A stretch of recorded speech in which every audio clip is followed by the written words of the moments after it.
ساهون الفقريات. تعالوا وياي. أول شي هنا قلاص شكر تخلوه بطاوة على النار لحد ما يتكرمل، يعني يذوب الشكر ويصير لونه جوزي. هنا ورا ما تكرمل نضيف فصيص من الزبدة، وهنا نقلب لحد ما تذوب الزبدة.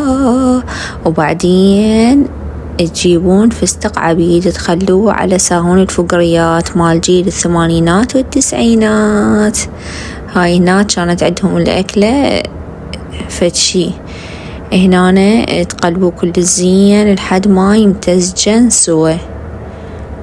اوكي، بعدين هنا صبوه بصينية ام العنباية، وبعدين تكسروه وانتظروا.